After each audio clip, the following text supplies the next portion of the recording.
Come on, man. Only on Do Champion Network.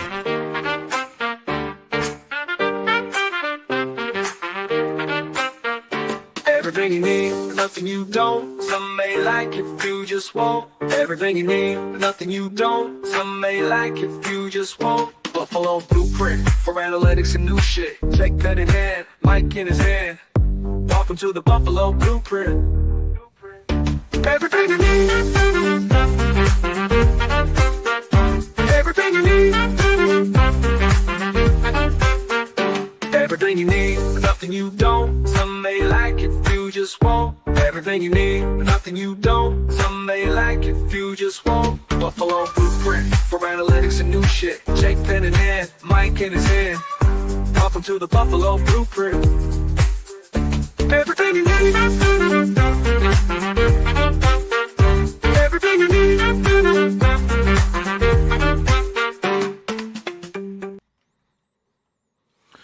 What is up, everybody?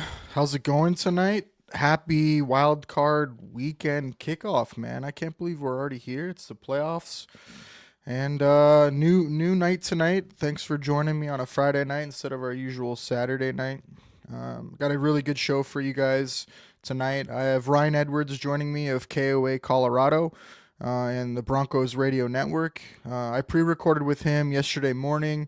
We had a great conversation about the Broncos and this wild card matchup, so I'm excited to play that for you guys in a little bit. But first, I have the world famous reverse power rankings, but it'll be a playoff edition, so playoff reverse power rankings. And then I'll go over the Saturday games and the Sunday, Monday games. We'll talk a little bit about them, and then we'll dive right into this big matchup with Denver Sunday at 1 o'clock. But first up, a couple ads, and then we'll get started. I'd like to thank our show sponsor, Mackenzie Farms and Happy Holiday Tree Farms, for supporting the show all season long. They really make this show possible, and without them, I wouldn't be able to do it. So thanks again to Mackenzie Farms and Happy Holiday Tree Farms. And their message to everyone is they hope everyone had a great Christmas, Hanukkah, and New Year. So thanks again to them for sponsoring the show. And then we have some network sponsors that I'll play real quick.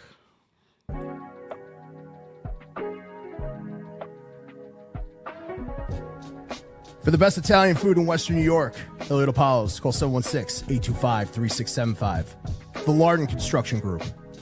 Fubo TV, the official streaming service of Do Champions. FanDuel, the official sportsbook of Do Champions. For all your summertime needs, beauty pools, as well as kayak pools. CX Chronicles, your total customer solutions focused manager. W.GG, the official energy drink of Do Champions. Hey, Sons of Erie, our artwork looks better on your walls. Hamburg Brewing, please visit our tap room on Boston State Road, Hamburg, New York. And finally, Fat Boy Surf Club for all your surfing needs.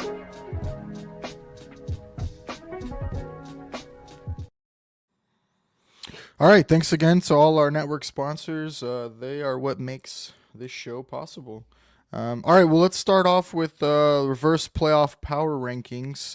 For people who aren't familiar, this is just like today if they played, how I would rank them.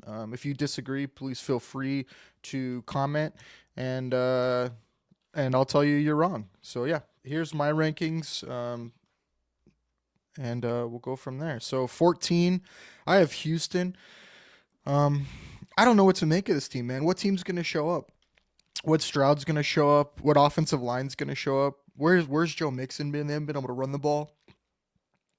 Defense, like I really like their D line, and I think they can get after it. But if they don't take over this game against the Chargers, man, I worry about Houston. They are at home. I'll give them that. They do have the experience of last year. I'll give them that as well. But I have Houston at 14 just because I really worry. Can they pass pro well enough? Can they run the ball and take some off of Stroud's plate? And can he play smart, good football against a really good Chargers defense? So I have Houston at 14. I have the Rams at 13. I'd like to put the Rams a lot higher. I was really high on the Rams to start the year. I think they're healthy and they're coming into it, but they got a lot going on. They rested week 18, a lot of starters, and then they had the whole fire stuff going on, and now the game's moved to Arizona. So we'll see which Rams team shows up. I do think they match up pretty well against Minnesota, so I like that for them. But I think the Rams have to play an almost perfect game to come out on top and to beat Minnesota. So I have the Rams at 13. I do really like them. I just think they're young. They have a lot going on right now with the fires and everything, and I don't know. Maybe that brings them together and they're prepared and ready to go. But that's a big mountain to climb and knocking off Minnesota. Number 12, I have Pittsburgh. Man, just when I started liking Pittsburgh, they get some injuries, and Arthur Smith, man, just kills me. Like, just kills me. Like, what is his usage? His player usage? Like, I don't understand it. Like the whole ride Najee to the ground. They're playing from behind. They need a third down back in there. They need to throw the ball, and they got Najee in there. They don't incorporate Calvin Austin at all last week, which he's been their dynamic guy to take some pressure off of Pickens and Russell Wilson. And then what's up with George Pickens, man? Like, you got called out by the Bengals in your last matchup as being soft, and then you come into this game and you're even softer. Like, you got pushed around. It didn't look like you were into the game at all. You were kind of running around lackadaisical, and so I worry about like where George Pickens' head is at, and now you got to play Baltimore, another tough physical team. And I really worry about Pittsburgh. I think if the only comfort is they know Baltimore, they seem to play Lamar really well. I think like 3 of his 6 worst games are against Pittsburgh, and so they have that going for them. But they're on the road in Baltimore, and I'm not sure which Russell Wilson I'm going to get. You know, he's kind of turned back into the pumpkin, taking bad sacks. And not making throws he should make, especially over the middle. So we'll see who shows up. If they don't get like Warren involved out of the backfield and some of their other pieces like Calvin Austin, and they don't hit a deep ball or two to Pickens, I'm worried about Pittsburgh. But I give them a fighter shot in a divisional game against a familiar opponent. But I have them at 12 for those reasons. I really worry about the offensive side of the ball. They need like a very specific game script to win. 11, I have Denver. I like Denver. I like this team. I like the defense a lot. But I do worry like their ability to run the ball and to control the game from that perspective. Oh yeah, I forgot. Pinto Matt. All right, so Pittsburgh. There's a network bet that we're going to talk about tomorrow on the new edition of the playoff edition of No One to Blame tomorrow, Saturday, 11:30 Eastern time. Please join in. It'll be Neffy, myself, and Kevin, and we'll go over all the Saturday and Sunday matchups, player props, all that stuff. But there's a network show bet that we got involving Pittsburgh and Baltimore between Matt and Neffy. So tune in tomorrow. We'll go over that. It might involve a little Pinto Ron action. So definitely tune in tomorrow for the details on that. But 11, I have Denver. Again, like I said, I like them. I worry, are they going to put too much on Bo Nix? You know, can they actually run the ball when they need to? If they get behind and it becomes a passing game, and they're chasing, like, that doesn't really fit their defensive narrative. I think they want to pin their ears back, blitz, get after the opposing team, and to do that, they need to get in front early. And so I think it's a game script for them, and it's not too dissimilar from the Bills. I think when the Bills get out quick, they're a much better team.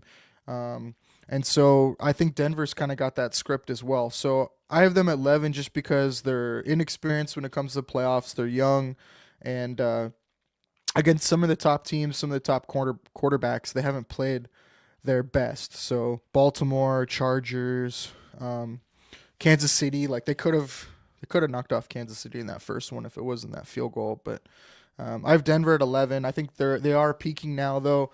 They're playing good ball, and we'll see on Sunday. 10, I have the Chargers. Are we going to see playoff Herbert? Is he going to step up and actually lead his team? You could argue it's been his defense letting him down, But you got to consistently score points, and he's gone halves and quarters without scoring, and that's really tough in the playoffs. You got to be able to overcome adversity, and we'll see. They got to go on the road and beat Houston. I think it's a good matchup for them, and I think the Chargers should do well in that game. So I have them at 10, but I do worry a little bit about them just because it's Lad McConkey, it's J.K. Dobbins, and then you're asking Herbert to do a lot with not the best, most reliable pieces. So that's kind of my concern with the Chargers is Quentin Johnston going to make a catch when he needs to? Will Disley, can he get open when he needs to? I just worry about those other pieces around Herbert in that offense. And that defense is good, but it hasn't been great. I think it's good against weaker O-lines, and so I really think they can feast against Houston. But, watch out. If they don't contain Nico, they don't really have like that shutdown corner. They got some young guys who are good, but they don't have that shutdown corner. So I want to see how the Chargers look in this game with Harbaugh. I think he'll have them ready to go and have a good game plan. And so for that reason, I have them at 10. I have Tampa at 9. It's amazing what that offense has been able to do with the injuries they had during the season, and they've been able to adjust, and they're firing. But the thing with them is they're weird. Like they'll have a quarter or half where they look absolutely terrible, and then all of a sudden they wake up and they'll score a bunch of points. So I do worry about Tampa as far as getting into a steady rhythm. On defense, it seems like they're starting to get a little healthier, so I think that could be big. Their back end and their defensive backs have been really injured this year, and so I think getting some guys healthy and guys back like Winfield Jr. will be a big boost for them on defense. But for Tampa, for me, it's both their lines of scrimmage. When their D-line plays well and their offensive line plays well, they're a load. I really like Baker, his attitude and what he brings to that team. And then the fact they've kind of found an identity running the ball. And so I like that with Bucky Irving. And then using Rashad White better as like a third down back. I wish they'd give Bucky more chances in the receiving game. I think he's like their dynamic weapon in that facet. But I do kind of like what they've been doing. Liam Cohen's really got that offense going. So I have Tampa at 9. They're at home. And we'll see if they can win that game. I have Washington at 8. I went back and forth between Washington and Tampa, and I think that's going to be a really fun game. But I have to respect what Washington's been able to do on offense and when the game matters and at the end of games. Jaden Daniels been really good. He's been dynamic. And so I like that for them. I do worry their lack of running the ball sometimes is going to get them in trouble. The playoffs, you really got to be more balanced. You're playing other good teams, and they can take away what you do best. And so if you're not balanced, it can be tough. So I do worry about that a little bit. But with Jaden Daniels' legs, I think that helps a lot. That defense, if Lattimore can go, I think will really help. They're really missing a shutdown corner or a guy on the outside who can take some pressure off their other guys. So we'll see if he can go and what they look like. Obviously, a big game for them and a true test, right? It's a rookie quarterback in the playoffs on the road. So we'll see what they can do. But I have Washington at 8. Wow, I don't know if you guys are watching the Ohio State-Texas game, but Texas just scored with like 30 seconds left in the half to make it 7-7. Ohio State gets the ball with like a little over 20 seconds left, and one play, they just scored a touchdown to make it 14-7 with 13 seconds left. Pretty big disaster from the Texas defense there. Green Bay, I have it 7. It's health for me with that team, man. Jair Alexander is brutal. That him going on IR like week 18 and then into the playoffs is just tough. He won't be back till like the Super Bowl, if he's back at all. And he really changes that defense. He kind of brings the nasty for them, and he is a dynamic corner. So him being out's big, and then Jordan Love's banged up. They said he's fine, but I do worry about him and how he's feeling with his elbow. And then they lost Christian Watson to the brutal knee injury, man, non-contact knee injury. It was a ACL and some other damage, so that really stinks. And who's gonna step up for them? That was kind of their deep threat, and so it kind of stinks. We'll see what they can do, moving guys around, Wicks and Dubs and Jaden Reed. They have the talent and the weapons, but who's the reliable guy? And I guess I could go for Watson as well, right? Like he hasn't been reliable either. So that's kind of what I worry about Green Bay. It's like they're so boom or bust explosive wise, and then other times, man, like they can't complete anything. I do like the tight ends with Kraft and Musgrave, and then I like their D line a lot, and I think they can generate a lot of pressure. So we'll see with Green Bay. They have talent, but that's a tough order to go to Philly on the road to start the playoffs. I have Minnesota at 6. Um, Man, Darnold for me. Like he is the only thing holding me up. I really like that team, but boy, did you see it against Detroit. You light him up and you put pressure on him, and he just panics, man. He short arms throws. He doesn't see the field properly. He doesn't step up in the pocket the right way. He just panics, and he missed, by my count, at least 5 touchdowns in that game. And that's the difference, man, in the playoffs. You can't miss those plays, and so it's really hard for me to trust Darnold. But I love Kevin O'Connell. I love Flores and what they're doing, and we'll see if they can go into Arizona now, I guess a more neutral site, and play the Rams, who beat them earlier in the year. So we'll see. I have Buffalo at 5. This might shock some people, I guess, but I worry about the Bills when it comes to the defensive line, and can they generate enough pressure, and can the defense make enough plays. This season they've lived and died on turnovers. They lead the NFL in turnover differential and field position as well. And so what happens in a game where they don't get turnovers, where they don't get punt returns or kick returns, and they got to play these good offenses. I worry about them not being able to do enough, and that's been the Bills' Achilles heel in the last couple playoffs. Is can the defense just make a play? Can they just do something and give the ball back to Josh to do his magic? And so I worry about that this year, and I think if the D line plays well, I think they can beat anybody. They've showed that this year, but they're not consistent enough, and for that reason, I have them at 5. I also worry about like the standard things we've talked about all season, just the tactics, the game planning, especially in critical moments and late in the games. And so, is that going to rear its ugly head in the playoffs and even Sunday? So we'll see. Time will tell. But I have the Bills at 5. I have Baltimore at 4. I think Baltimore's worst enemy is themselves. I think talent-wise, they can play with anybody. You saw that with all the All-Pros that they got. The Bills got none, and Baltimore I think got 5 or 6. So they're a really good squad. I think they're balanced. Their defense has been playing much better, especially on the back end. They've really figured it out since they've moved around some pieces back there and benched a safety and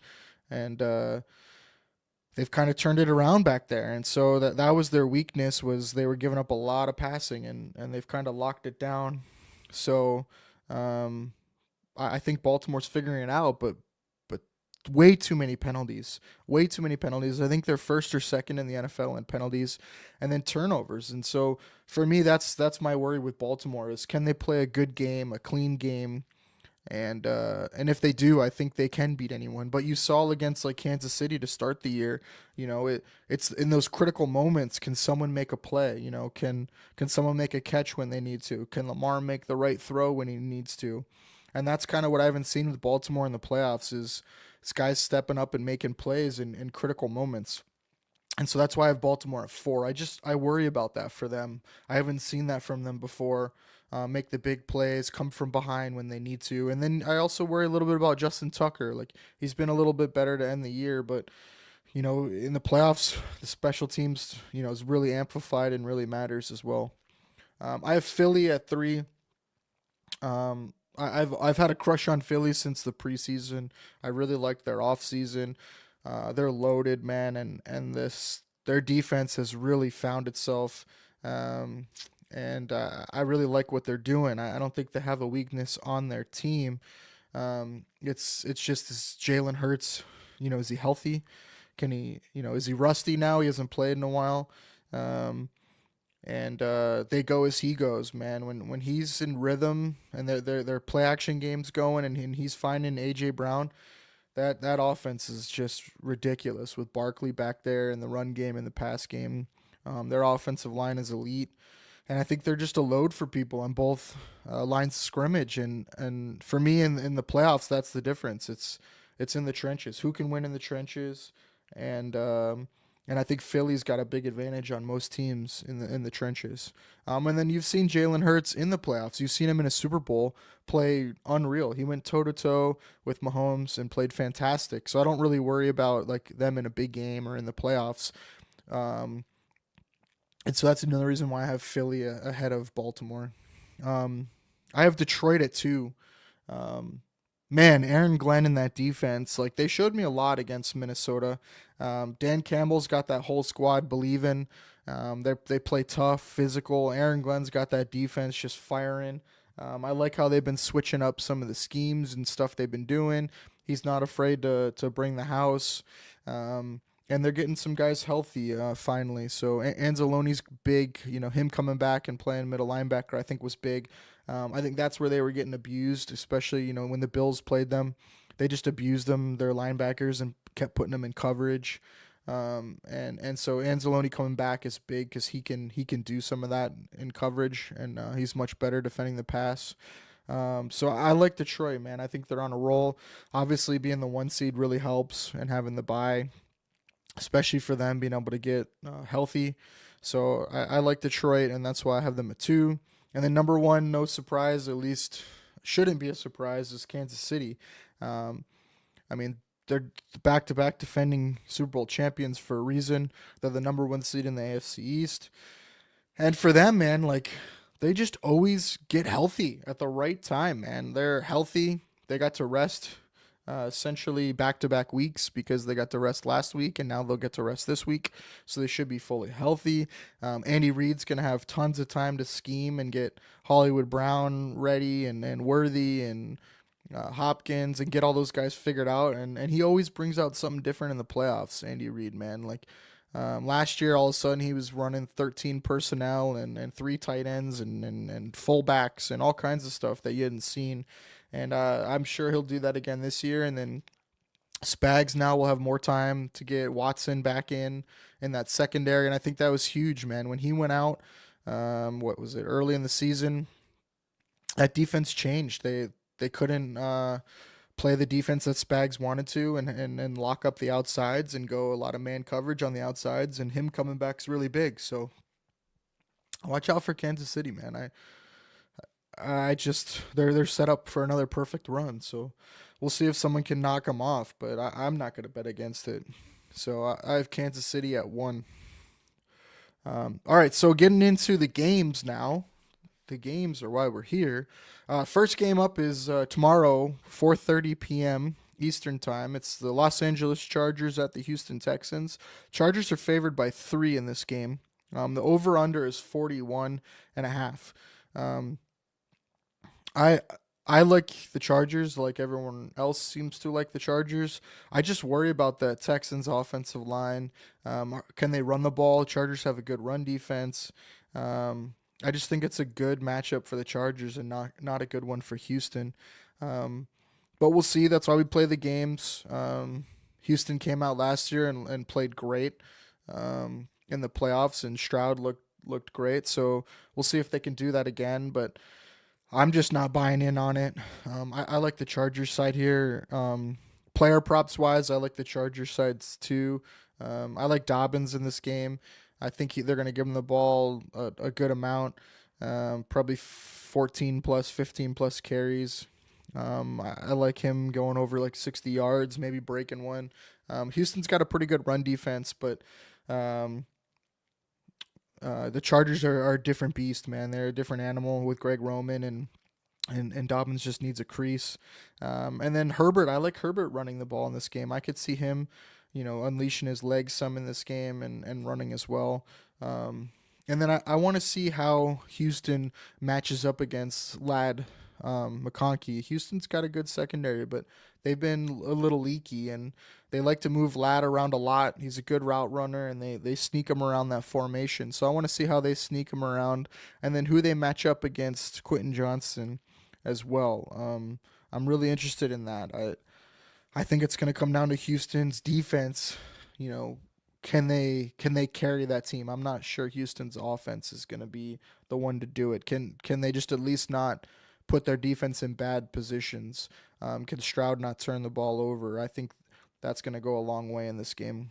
But I'm leaning Chargers here. The night game for Saturday night is Pittsburgh at Baltimore. Baltimore's favored by 9.5. The over/under is 43.5.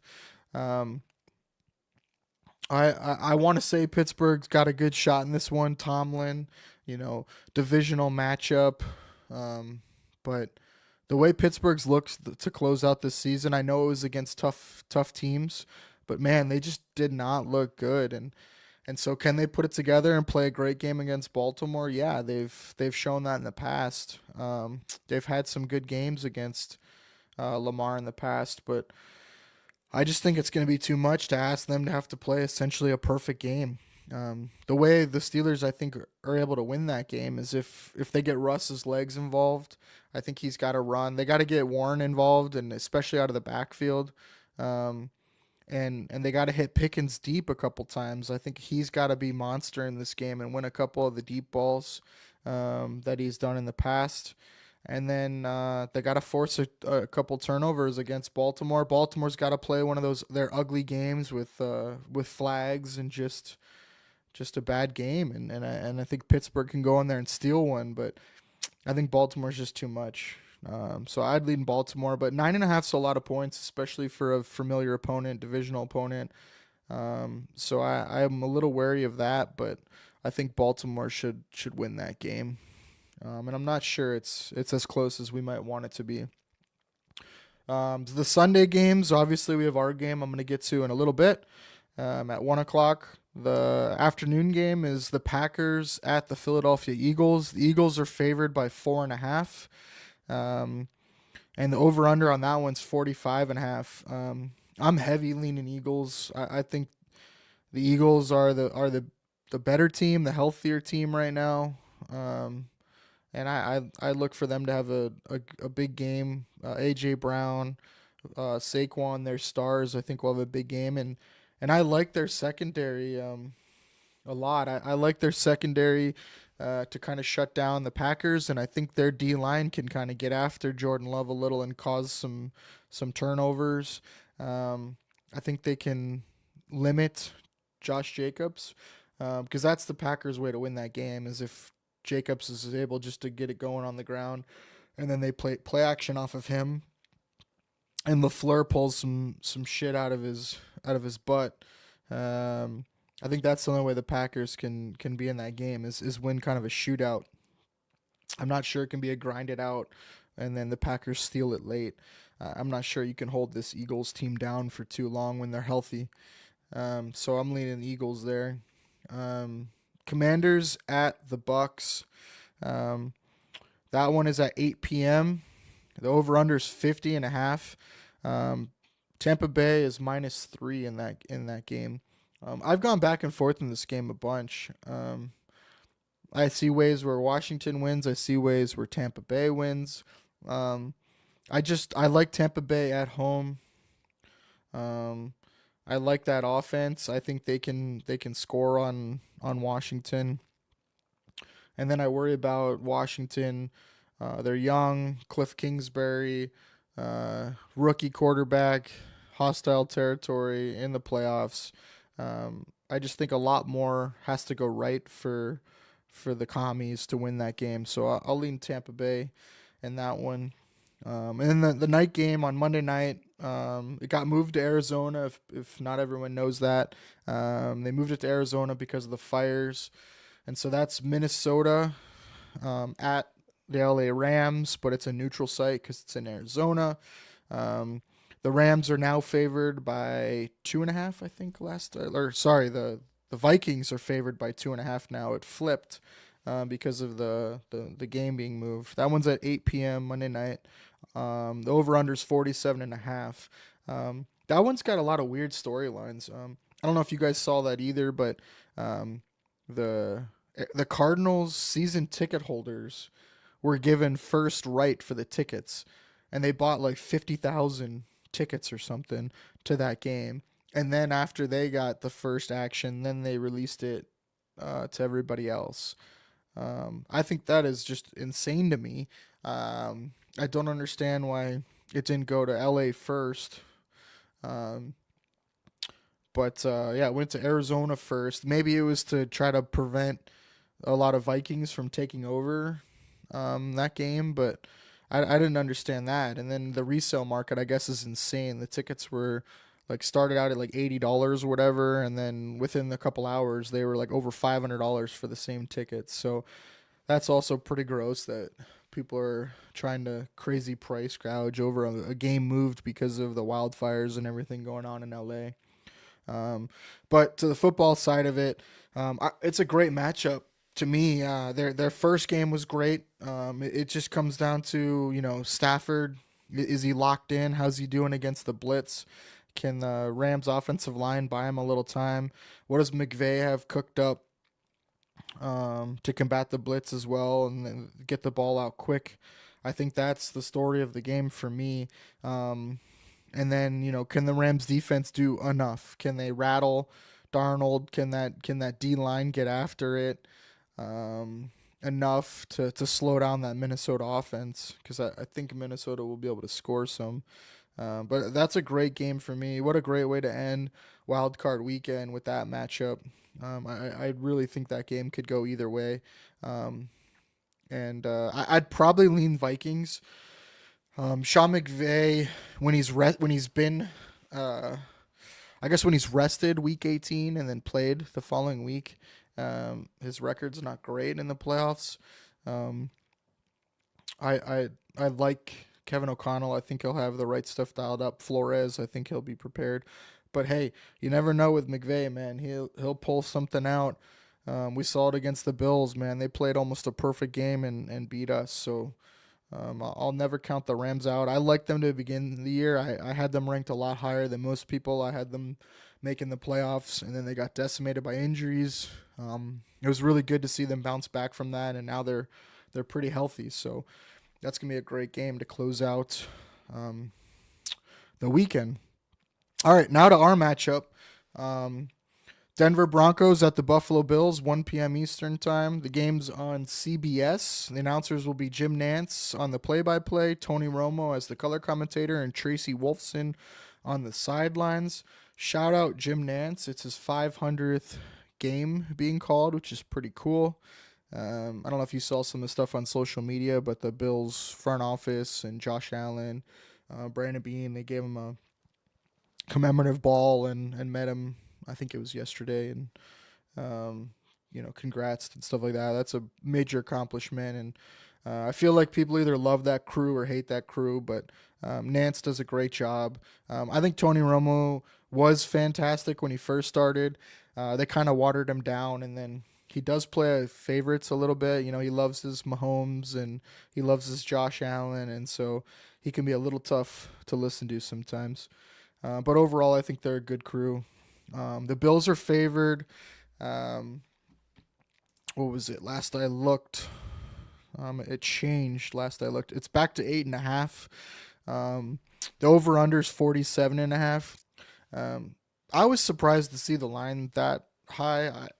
I wouldn't think the Bills would be 8.5 point favorites, especially the way the Broncos have been playing. But they must know better than me. We're definitely going to dive into that a little bit with our guest. Again, I pre-recorded with Ryan Edwards of KOA Colorado yesterday morning.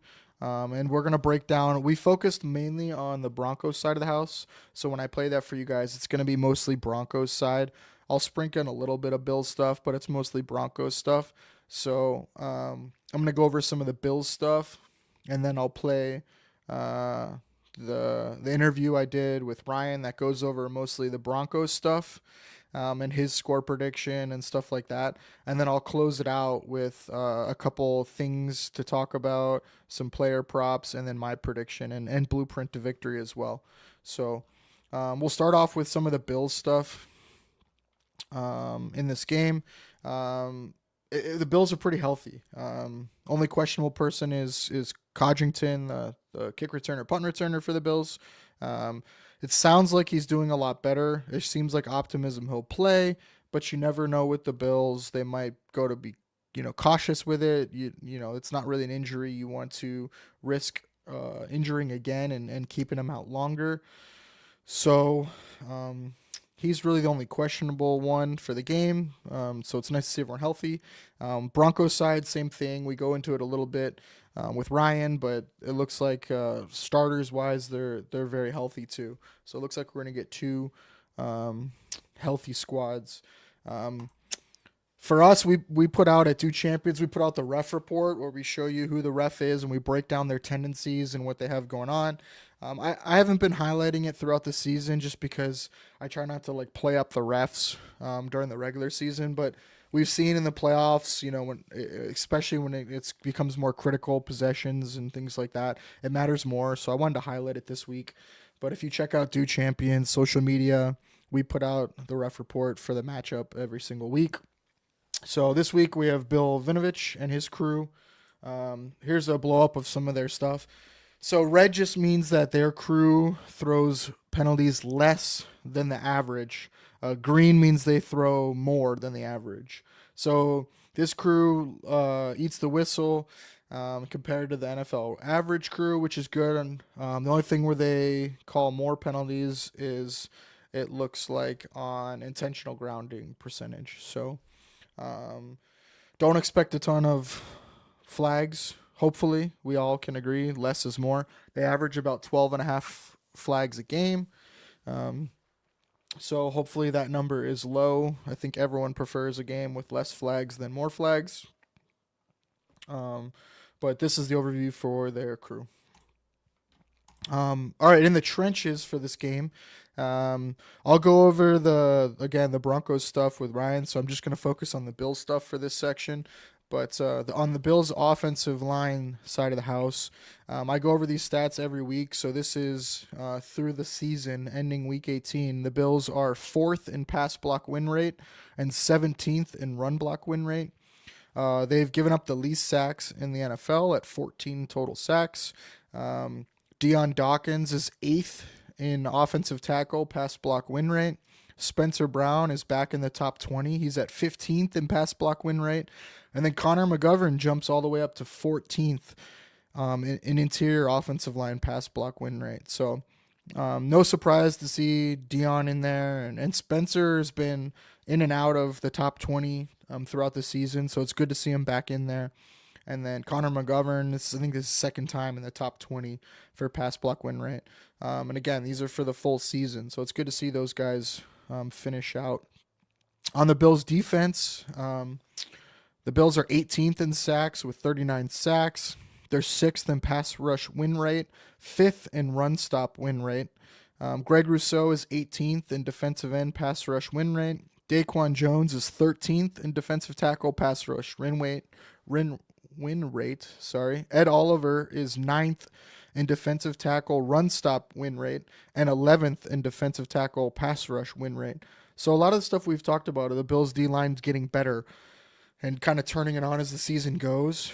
And it's good to see those guys all in there. I think the Bills go as those guys go, as Groot and Daquan Jones and Ed Oliver, and even Von Miller's turned it on lately. He just doesn't have enough snaps to qualify for these lists, and so that's why you don't see him on these lists. But Von Miller's been turning on lately and getting more pressures, and so I think those 4 guys are huge to the Bills' success, and it's good seeing them do better and on this list now. As far as team EPA goes, the Bills' offense is 2nd overall. 3rd in pass EPA, 2nd in rush EPA. The Bills defense is 13th overall, 22nd in pass, and 5th in rush. The Denver offense is 15th overall, 17th in pass, 15th in rush. And then the Denver defense is fantastic. They're first overall in EPA, first in pass EPA, and third in rush EPA. And for me, that's kind of the story of this game. You have two strengths. So the Denver defense, first in overall EPA, and then you have the Bills offense, second overall in EPA, going against each other. And then you have two kind of middle of the pack, or maybe just above average units. So the Denver offense is 15th overall, and the Bills defense is 13th overall. So it's kind of like who can take advantage of those matchups. They're pretty evenly matched, at least from the advanced metrics go. So we'll see who can take advantage of each other. As far as DVOA goes, DVOA kind of looks at situationally down, distance, weather, your opponent, all that kind of stuff to make a ranking. And the Bills are 5th overall. They finished the season 5th. Denver finished 10th overall. DVOA seems to be pretty accurate when it comes to determining a team's, let's say, power ranking, right? Like if you were to look at most people's power ranking lists, that would be about where a lot of people have them. Maybe the Bills are a little lower than some people, but it's right about where I had the Bills. So I really like DVOA, especially when you get farther in a season, because they base it on your schedule and your opponent and who you're playing. As far as turnover differential, the Bills are number 1 in turnover differential at plus 24.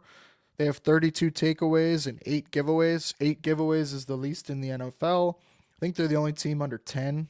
That's a great narrative buster this year, where everyone wanted to talk about how much Josh Allen turns the ball over, how much the Bills turn the ball over, and now they're the least in the NFL. So it's really good to see. Hopefully that continues in the playoffs. The Broncos are number 10 in turnover differential at plus 6. They have 25 takeaways, which is good, but they have 19 giveaways, which is quite a lot. So can they take care of the ball? Can Bo Nix take care of the ball? Those are going to be big storylines. And then the other key stats we'll go over is third down, fourth down, and red zone. The Denver offense is 13th in third down conversion rate. They are 5th in fourth down conversion, and they're 7th in the red zone. So really good, especially in the red zone. 7th is great. The Bills defense is 29th in third down. So the Bills defense, as we all know, has not been great on third down. They're 13th on fourth down, much better. And then they're 16th in red zone, so middle of the pack. The Denver defense is 11th on third down. They're 14th on fourth down, and they're 3rd in red zone. So again, very, very good in the red zone. The Bills offense is 7th in third down conversions, 2nd in fourth down conversions, and 2nd in the red zone. So good against good. I'm really interested to see that matchup Sunday. All right, let's dive into the interview that I did with Ryan. Feel free to comment. I'll reply back in the comments if you have any questions or anything like that. Remember, this was recorded yesterday morning. Not a ton has changed, but maybe a little bit. But yeah, enjoy the video. All right, and now I'm joined by Ryan Edwards. Ryan, thank you so much for joining me. Happy to be here. Thanks for having me. Do you want to tell people where they can find you and what you have going on today? This is Thursday recorded, so people know, but the episode will be live Friday night. So what do you have going on Saturday and Sunday, and then after the game as well? Yeah, well, I do a afternoon drive show on the Broncos flagship from 3 to 6, and then I also do in the pre and the post game for the Broncos as well. So so immediately after the game, I'll be on for about a 6-hour post game, and then I'll have my normal show starting on Monday. That's awesome. And then, so for people who aren't familiar, what radio station would that be for them to tune in from out of town? Yeah, that's 850 KOA in Denver. So on the BroncosRadioNetwork.com. Awesome. I'm lucky enough. I'm not that far away. I'm in Nebraska, so I actually get your station. Nice. So Awesome. I'll definitely be tuning in. It's got to be an exciting time, though. We'll set the stage with that as far as this Broncos season, right? The expectations weren't playoffs. They were, let's figure this thing out. Where are we at? So how has the season been, and what have kind of been the main storylines for you? Yeah, I mean, you're right. I mean, I think that we had, one of the beautiful things about the NFL is that there's every given year, we see teams pop. We thought if there, certain things fell in line, that the Broncos would be at least competitive into December. They were competitive last year into December. We thought this was team, even though some of the national pundits didn't agree, we thought this team was actually better than last year's team. Sean Payton handpicked his quarterback, where last year he inherited Russell Wilson, and I thought he got the best out of Russ that he could, and decided he wanted to go in a different direction. Again, that was something this offseason that was a big talking point. Okay, like you might have been able to hit the ground running a little faster if you had Russell Wilson here, but you really wanted to put the investment in a rookie quarterback.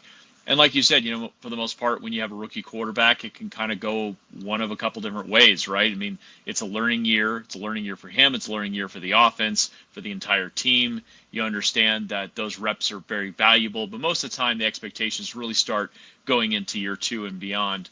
But we have seen some situations where rookies pop. Last year, C.J. Stroud, obviously Jaden Daniels this year is another example.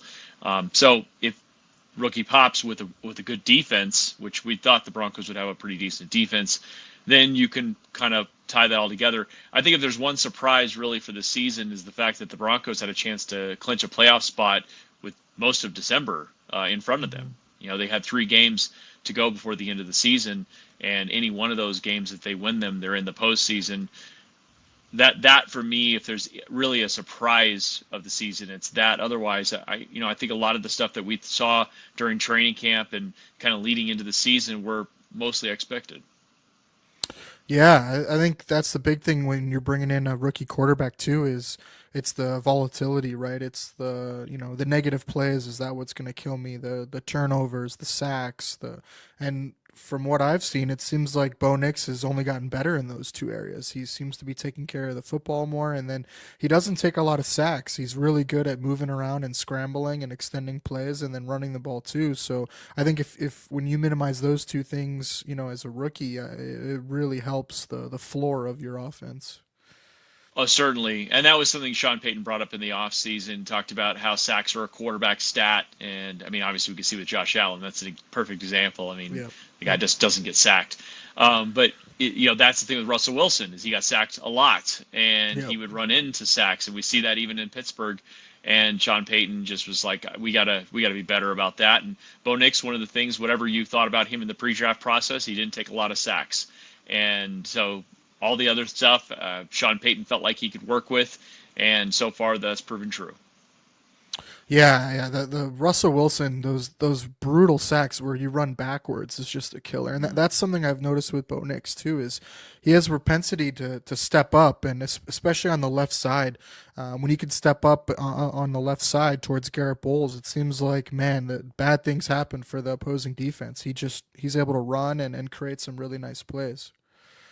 Yeah, he had some problems, I'd say, earlier in the season with fading the pocket a bit. And again, you're a rookie quarterback. I think you Yep.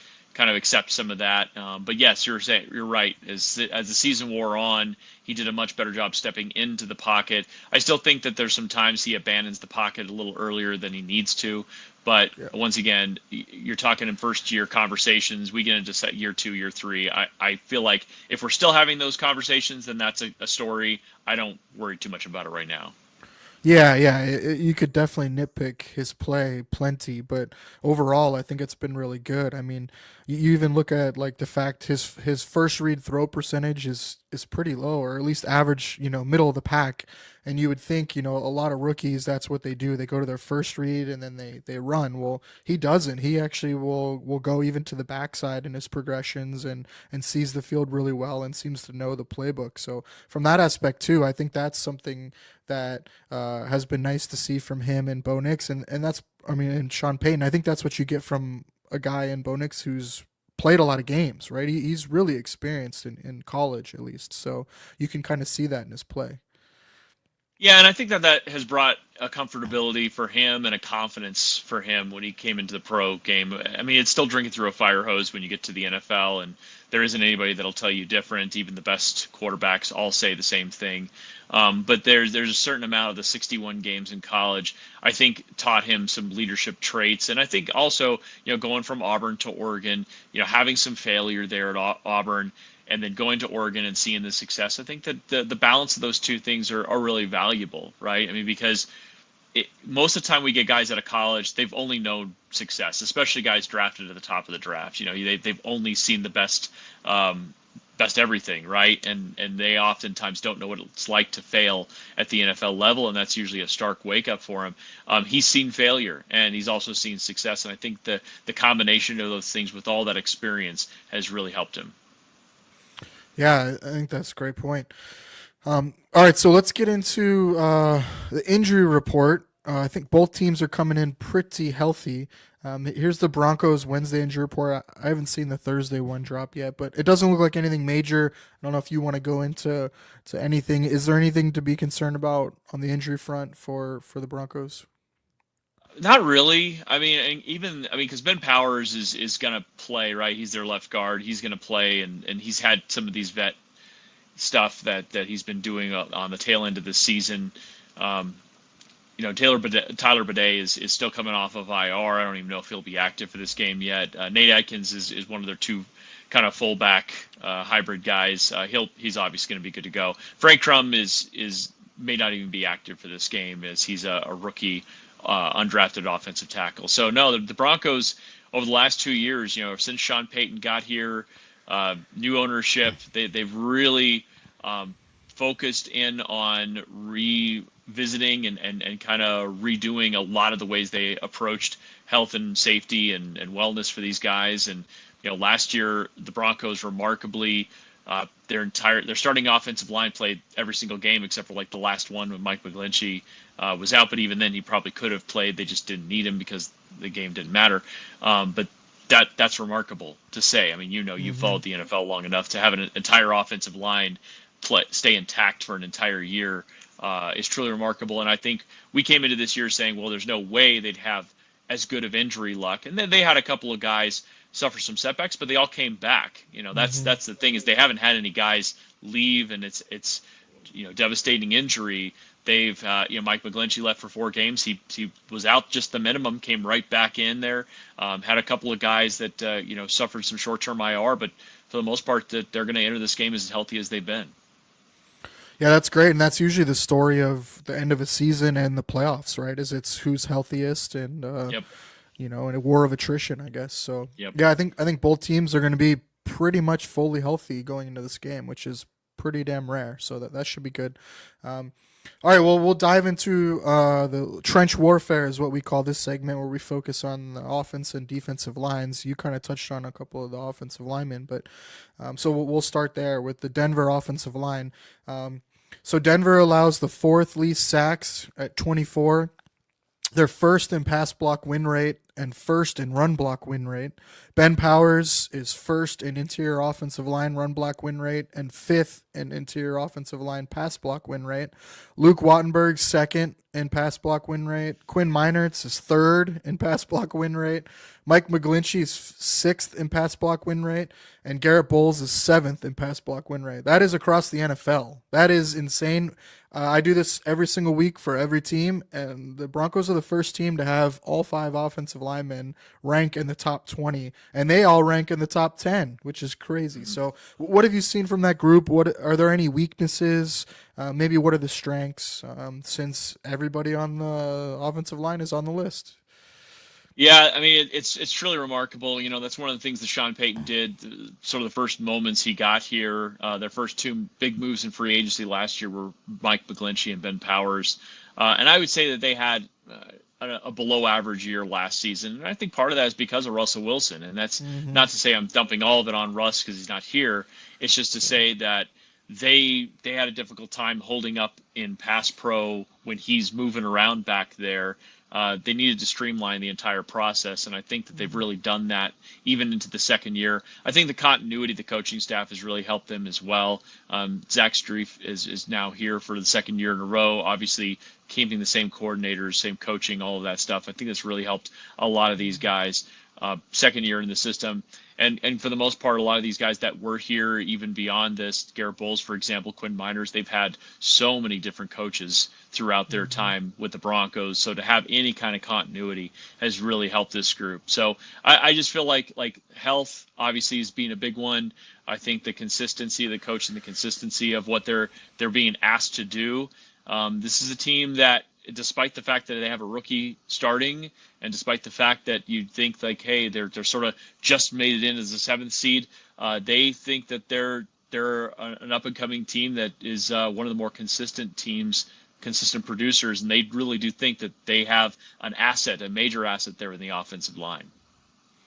Yeah, I think it's a good point with the continuity piece. I think that's one of the big things with offensive line, right? Is reps together, the same group, the same guys next to you, and learning each other's protections and communication. And so, yeah, to have guys play, together, not even for a full season, but going on 2 seasons, I think really, really helps. We saw the same thing with the Bills. They're going through the same thing. I mean, they've had pretty much the same offensive line coach for multiple years now, and you can see them get better and better. And a lot of that is just the continuity, right? So, yeah, and I mean, it's just so significant to have reps together. I think the big question mark this year was Luke Wattenberg, because they said goodbye to Lloyd Cushenberry.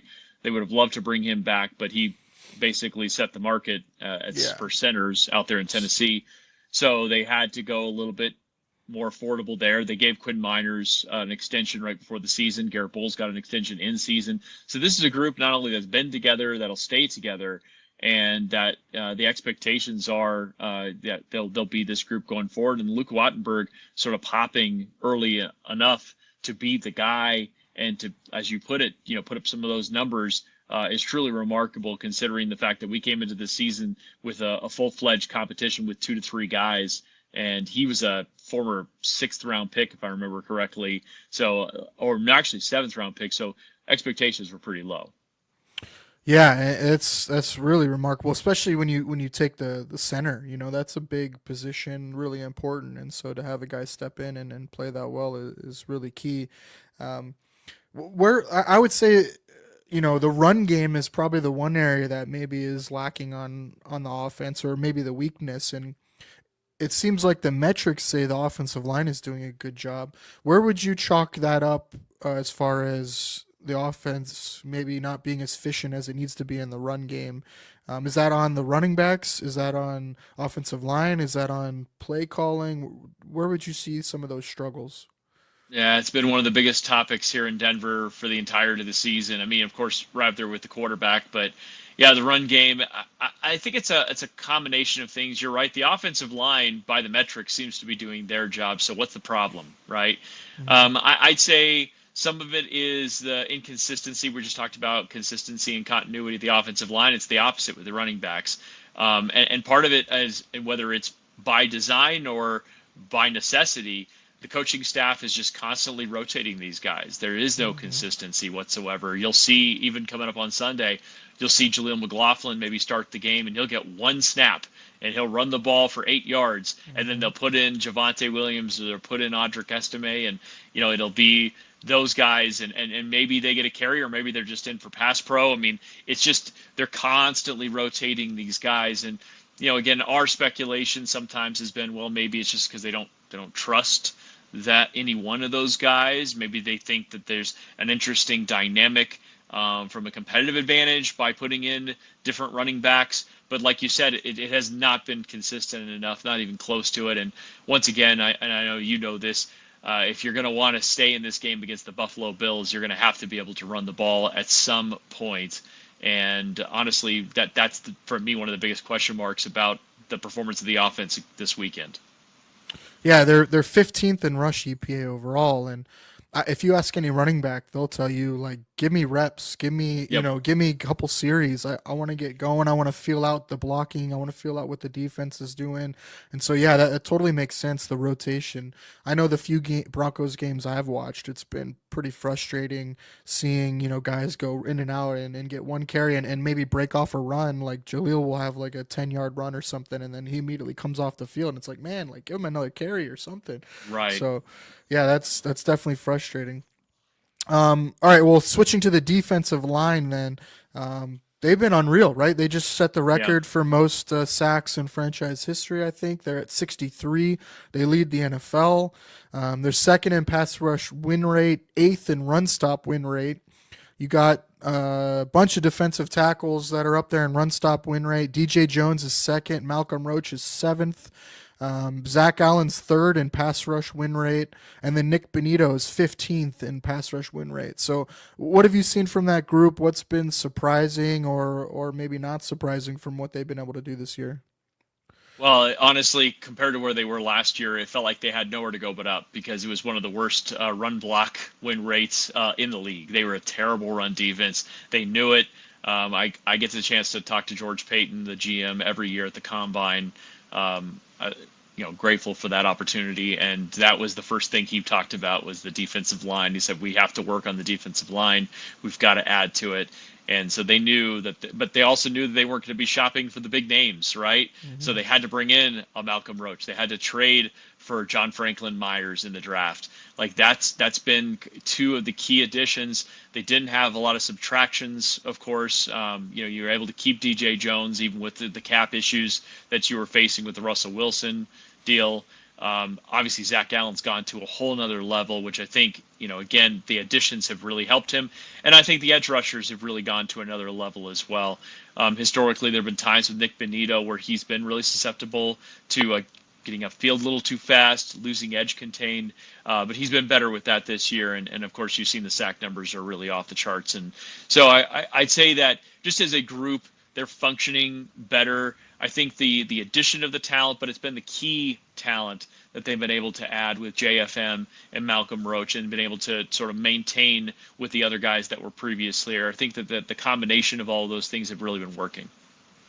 Yeah, we know John Franklin Myers well from his Jets days. And, man, when he can be your fourth or fifth, pressure guy, like that is scary because he is a load, man. He is a load in the run game and pass rush. So, yeah, that's crazy. So the Broncos defense is first overall EPA, first in pass EPA, and third in rush EPA. If there was a weakness to the defensive line specifically, what would you think that would be? And that you can even include, for them since they run a lot of odd fronts and 3-4s, that can be the linebackers as well. But where would you say you've noticed any kind of weakness in them? Well, the biggest weakness for this defense, and I firmly expect Buffalo to exploit it, is really their linebackers, their inside linebackers. And it's not to say that the defensive line doesn't have their problems at times, but more than anything, it's their linebackers covering tight ends and running backs. And the coverage problems really have shown up, especially in the Bengals and Chargers games when they were tasked with covering some of those tight ends as well as running backs. And it's going to be a problem for the Buffalo Bills. It's going to be a problem for the Broncos versus the Bills. The thing that they've been able to do this year, and you mentioned the secondary, or you mentioned just how the defense is functioning, they could play a lot of man. In fact, I believe they play man more than anybody else in the league, and that's because of Pat Surtain. That's because Riley Moss has really kind of blossomed. I know he struggled coming off of injury. That was one of the injuries they've been dealing with, but he should be good to go for this game. They were able to play a lot of man, which really helps their pass rush obviously hit the numbers that they were able to hit. But once again, they are susceptible there in the middle. So if you get past the defensive line with the run, you can kind of take some bigger chunks with the running game at times against this team. Yeah, that's a good call out because that is definitely an area that Bills will look to exploit is running backs and even their tight ends against linebackers. They feel like that is an area where there's a big strength, and you saw it against Detroit, a team that likes to run a lot of man. You saw it against Jacksonville, another team that likes to run a lot of man, and the Colts is another example, and that's what they did. They had their running backs go split out wide, and when they lined up against a linebacker, it was just easy pickings for Josh. So, yeah, I definitely think that's going to be an area. An area for me though is like the quick passing game. How has Denver been defending the quick pass game? Because their pass rush is so lethal. I feel like that's an area where, and they like to blitz a lot, and I feel like that's an area where not only has Joe Brady done a good job with answers, but Josh has done a really good job seeing the blitz coming and identifying his hot reads. So, what have you seen from the Broncos in the quick pass game defense?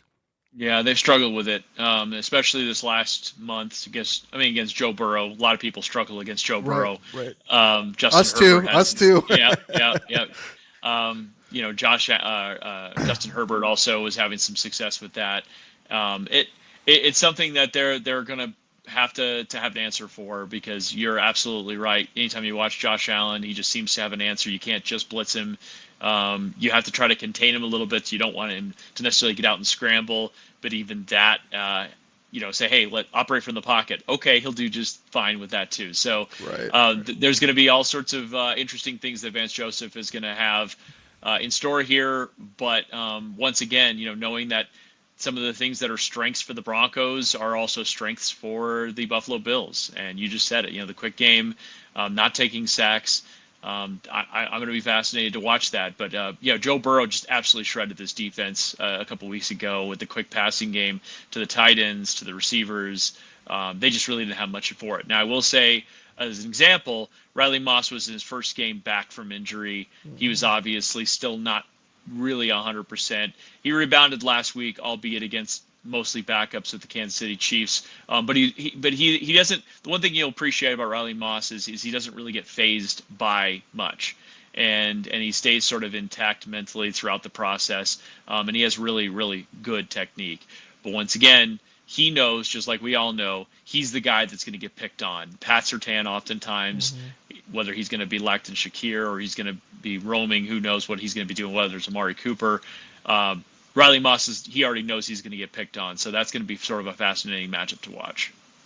Yeah, definitely. I'm interested to see how Vance Joseph deploys Patrick Surtain, because we know you can leave him on an island, but the Bills don't really have a guy that they have a focal point for a wide receiver. You could say Amari Cooper's their number one wide receiver, but since he's been with the Bills, he's like third or fourth targeted guy. So it's not like they have a focal point of a receiver that they go to. So I'm interested to see how they line him up. Is it more just to take away, when the Bills go to one receiver on one side and then they'll run four on the other side, with a tight end and the running back split over there too. They do that a lot to isolate the defense, but Denver can counter that because you can just have Surtain on the solo guy. You don't really need to worry about giving him safety help, and that could help Denver, shade more to the heavy four weapon side for the Bills. And so I think that cat and mouse between Brady and Vance Joseph's going to be really interesting, because I'm not sure how much you're going to see that from Buffalo this game because of Pat Surtain. You might see them go back to more of where they were doing, two on each side. They were running two wide receivers on each side, or a tight end and a wide receiver, or trips to Surtain's side to try to get some bunch formations. It's going to be really interesting because Surtain is a problem. He picked Josh off last time they played last year, and man, he is a weapon.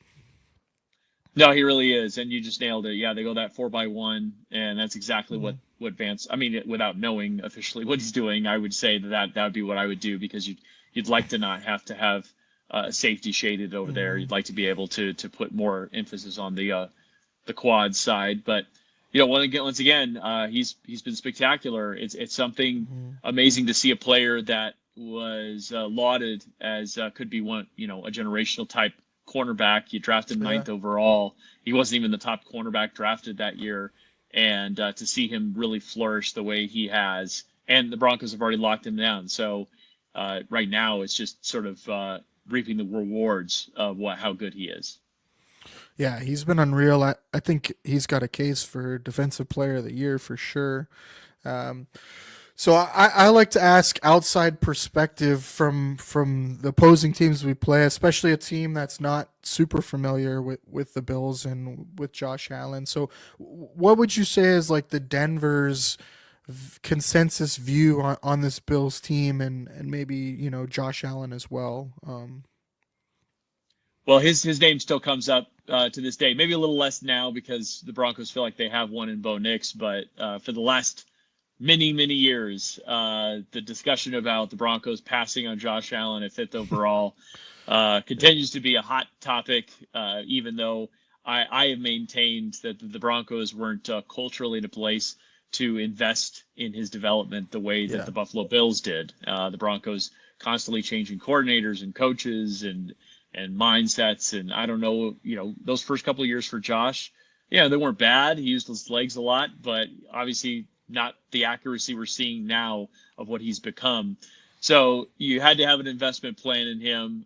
Certainly Broncos fans, like I said, will continue to fight until their dying breath that he would have been the savior for this organization. John Elway saying the other day or early this year that it was the biggest regret.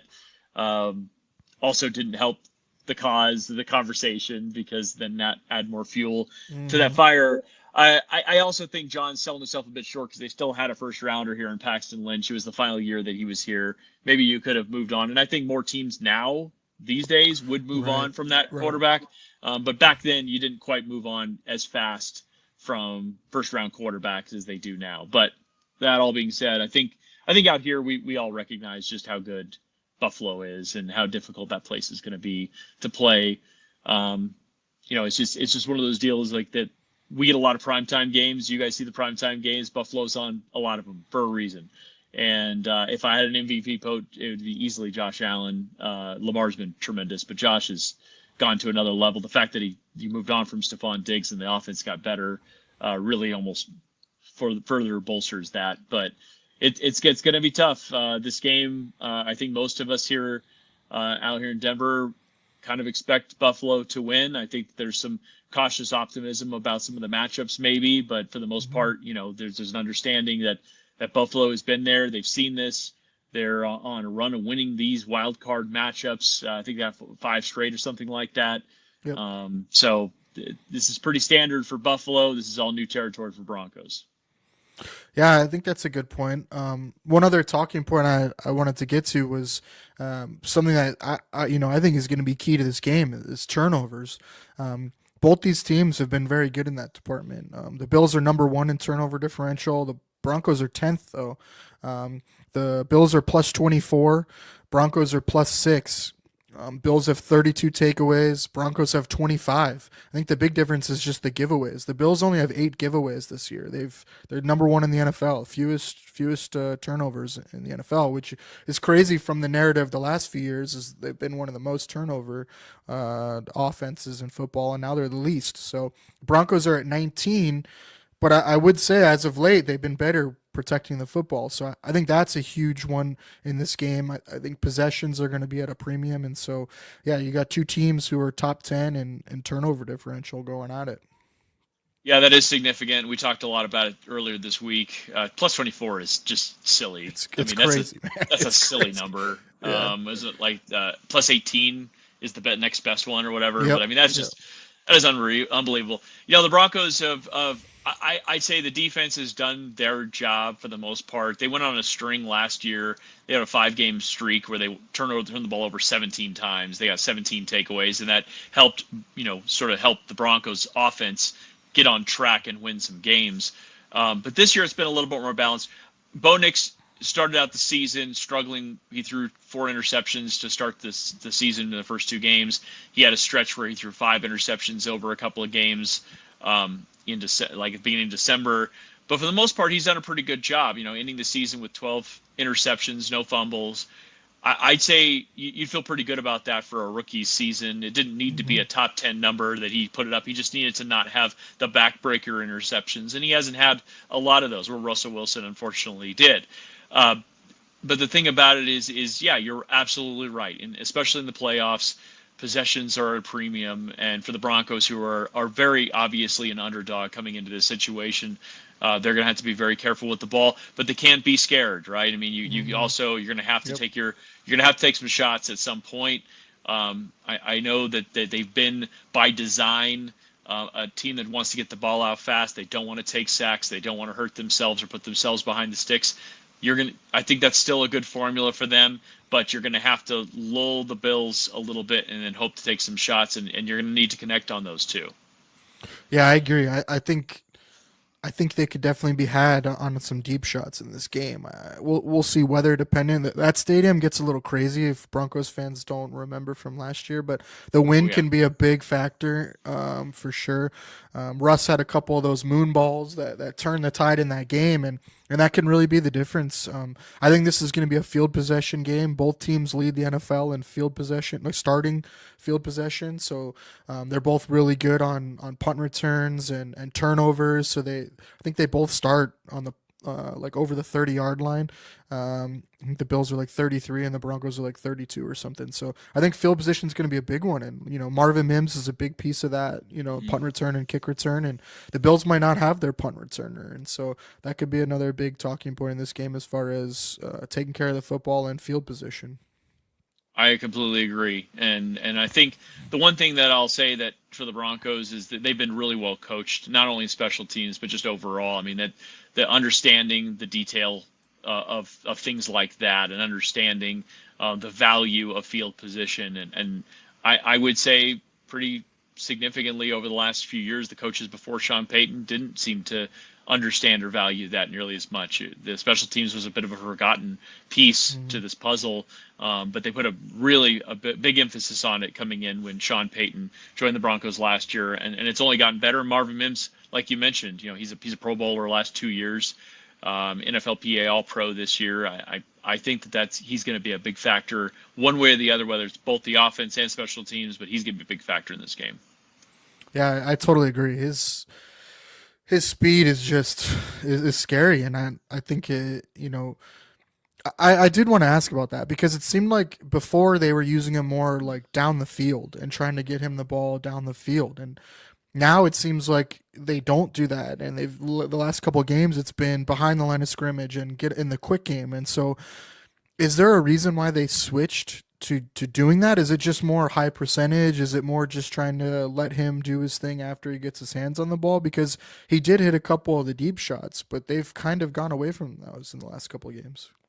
Yeah, I think they didn't really know what to do with him the entire year, if I'm being honest. I mean, they wouldn't say that, but early in the year, there would just be like, "Where's Marvin Mims?" Yeah, they talked about him all off season. They told us once they moved on from Jerry Jeudy that he would be the guy, and he really wasn't. In fact, Devon Vele was the guy, sort of wide receiver 2 right off the bat, and he's also really had a nice rookie season for the Broncos, playing out of the slot. But yeah, Marvin Mims. You're really seeing the production. They are mixing in the deep shots. He got the deep touchdown against Cincinnati, got a deep touchdown against the Cleveland Browns.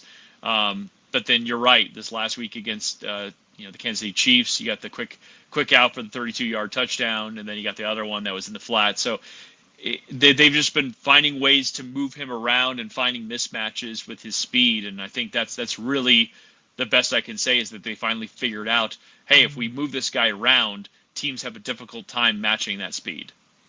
Yeah, one thing I would say to watch with him is the Bills have struggled with like the jet motion and reverses and things like that. So I don't know if they've used Mims that way, but man, I would be using him a couple times this game, even if it's just to fake it and hand it off or do a play action. But yeah, the Bills have struggled with that action, and man, he would be deadly in that reverse jet motion.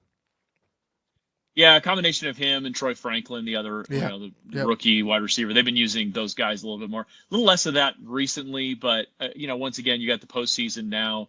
I think one of the fun things that for us as fans to watch is what these teams do to lean into what their bread and butter is, and then simultaneously try to throw things at opponents that they've never seen.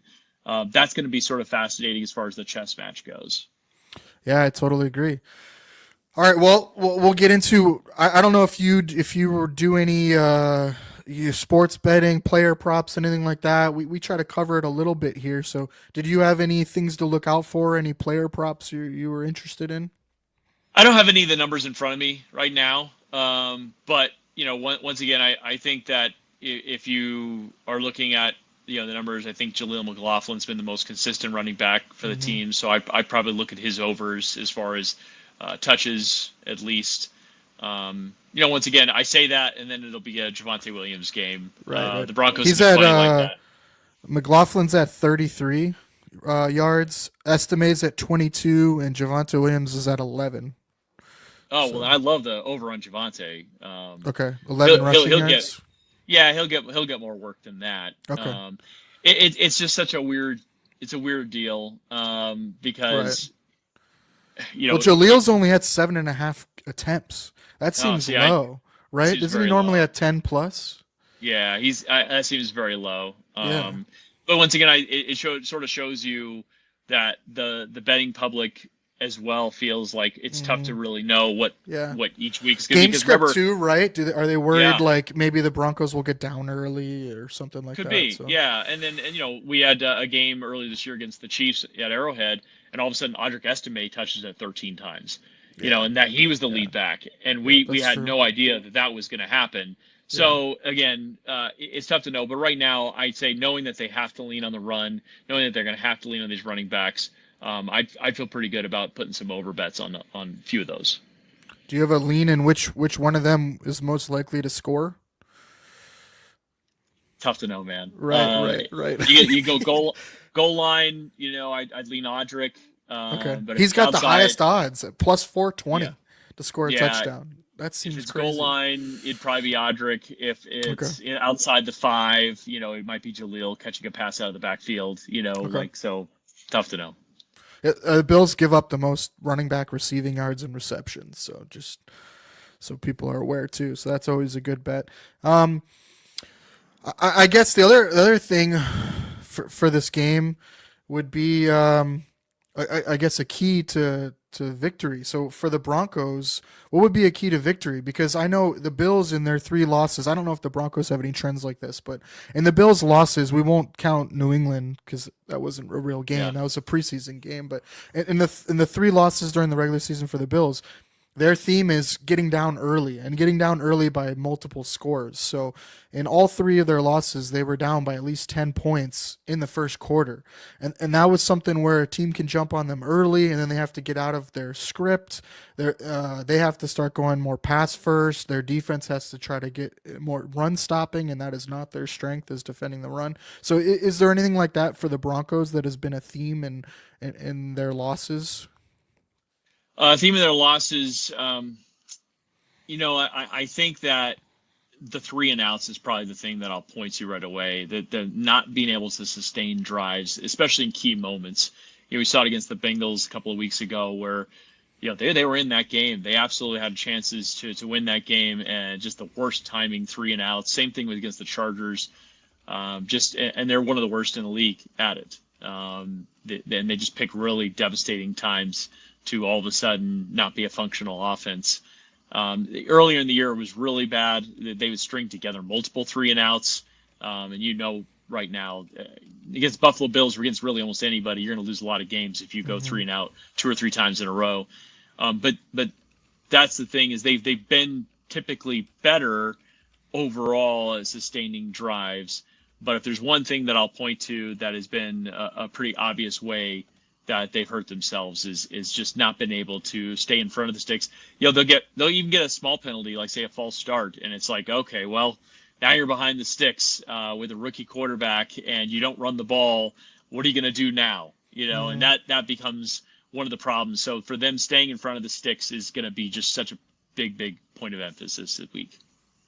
Yeah, I think that's a great point. I mean, the Bills are like 29th in third down defense. They have not been good getting off the field, but where they do thrive is getting you into a passing situation on third down, and they're really good defending the pass and getting after it. And so I think if the Broncos can stay, on schedule and at least third and shorts, that'll go a long way for sure.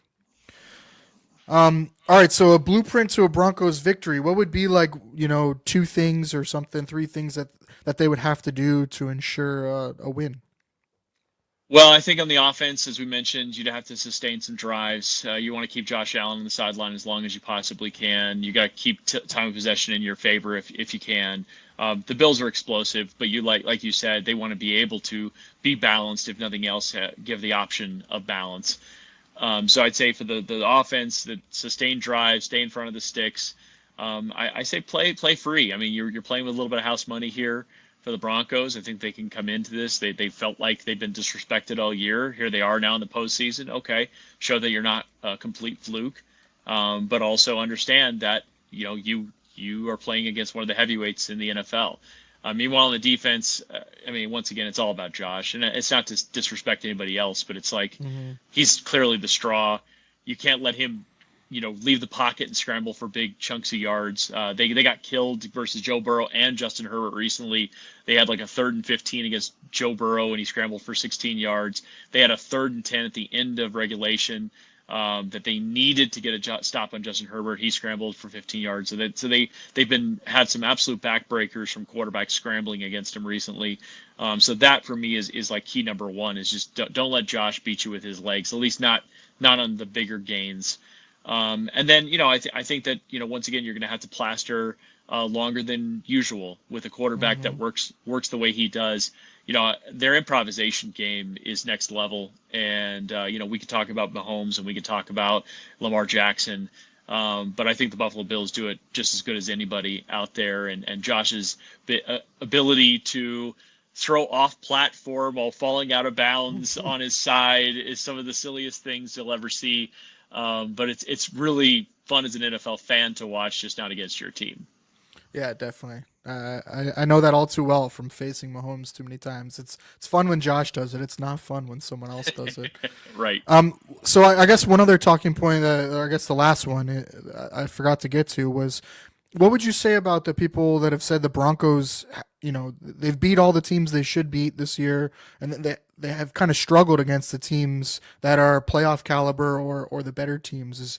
Is that a real narrative? Is that more circumstance, or what would you say to that? Well, I'd say, it's true. It's a number, right? It's a stat. It's what it is. I'd also say the Chargers' only 2 wins against playoff teams are against the Broncos, so they're winless against playoff teams otherwise. But that being said, you have to wear that. And I think that when you're a relatively young team, a team that's not used to winning, playing the best teams is going to be tough. And closing out games against the best teams is going to be tough. Like this game coming up on Sunday, I expect the Broncos to be competitive. I don't think it's going to be a blowout. I expect them even to cover. But to close this game against a team that knows how to close in the postseason, or has been there and done that, that's a whole different conversation. And sometimes you have to take those lumps and those experiences and build on them. They were a blocked field goal against the Kansas City Chiefs. They did everything they could, a 6-minute drive, 35-yarder for the win, and then it was a blocked field goal. But if they get that win on the road at Arrowhead, we are having a little bit of a different conversation. We're pointing back to that game as the example of a team that knows how to figure these things out. So it's a real stat. It's one they have to wear. And it's one that whether they somehow survive this weekend or not, they're going to have to improve on by next year. Yeah, no, I think that's a great point. That game was brutal. Bills fans were watching that one closely. You needed KC to slip up a little bit, and that was tough. That was tough. All right, well, what a score prediction for you? If I had to put you on the spot, what would be your score prediction for this game? Well, right now, again, I got a couple of days to really think about it. But if I'm thinking about it right now, I'm probably taking the Bills somewhere in the neighborhood of 27-20, 27-23, something along those lines. I do think it's going to be a competitive game. I think if the Broncos can keep it a fourth quarter game, they've been in some of these coin flips moments, and sometimes they've come out ahead, and sometimes they haven't. And yeah, I want to see. I want to see them gain this experience, and it's not to say, because this is professional sports, that we have moral victories. There's no such thing. There's going to be disappointment if they lose this game, even though that they are such a heavy underdog. But I think it's fair to know that you need experience, and the experience of the postseason is a very big one, I think, for the growth of this team. So they're gonna go out there with the anticipation to try to win this game. But I think for a lot of Broncos fans, being competitive, being in it, and learning something from this that will, sort of carry them into next year and let them sort of hit the ground running and put themselves in position to be a more competitive team next year. I think that's all gravy. No, I think those are great points. Were you surprised by the 8.5 line? A little, but it's also, again, the expectations have been so low for the Broncos all year. With Bo Nix, it's like anytime we even tried to say, hey, he might be creeping into the offensive rookie of the year conversation, people are like, oh, you know what you're talking about. Bo Nix is trash. This team is terrible. You guys, your defense is overperforming. The numbers are what they are because you've been playing bad teams. I'm like, all right, hey, it is what it is. But in the end that they made the postseason. And again, they did it. They did it having a chance to do it for the last 3 weeks. It's not like they won it on some kind of fluky end of the year tiebreaker. Like they made the postseason. They legitimately made the postseason. They put themselves in this position, and they should believe in that. So we're used to it here in Denver. We're used to not really getting the flowers. And I think a competitive game against the Bills might change some minds. Yeah, no, I totally agree.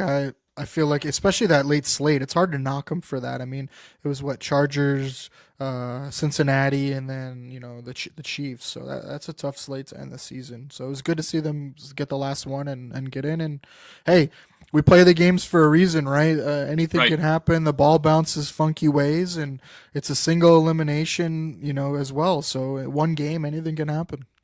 That's right. Well, thanks, Ryan, so much. Do you want to tell people again where they can find you, and yeah, what you have coming up next? I really appreciate you joining. Yeah, no problem. Again, find me on Twitter at @REdwardsRadio. I'm on the Broncos flagship KOA 850 AM, and yeah, I do an afternoon drive show there with the voice of the Broncos, Dave Logan. So we do that show from 3 to 6 Mountain. And then, of course, I do the pre and post game for the Broncos. So you'll hear me this on Sunday doing the pregame and as well as the post game all the way until late in the evening. Yeah, I'll definitely be tuning into that. I like listening to the Bills pregame sometimes, but it's really nice listening to the opposing side and kind of how they're feeling and the talking points leading up to the game. So I definitely recommend Bills fans tune in to him on the pregame and the postgame. I think getting the other side, the other perspective is huge. Like, you get in such a bubble with your own team, and you don't realize what other teams are going through and what they're worried about and what they're struggling with. So I think that's phenomenal. And yeah, people, please tune in. So, All right, appreciate that, man. Thanks. yep. Thanks again for joining. Yep. Have a good one.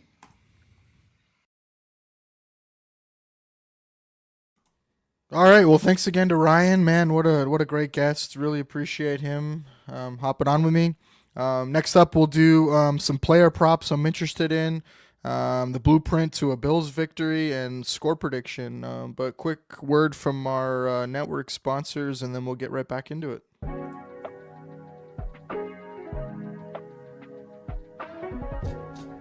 For the best Italian food in Western New York, Elliot Apollo's, call 716-825-3675. The Lardon Construction Group. Fubo TV, the official streaming service of Do Champions. FanDuel, the official sportsbook of Do Champions. For all your summertime needs, beauty pools, as well as kayak pools. CX Chronicles, your total customer solutions focused manager. W.GG, the official energy drink of Do Champions. Hey, Sons of Erie, our artwork looks better on your walls. Hamburg Brewing, please visit our tap room on Boston State Road, Hamburg, New York. And finally, Fat Boy Surf Club for all your surfing needs.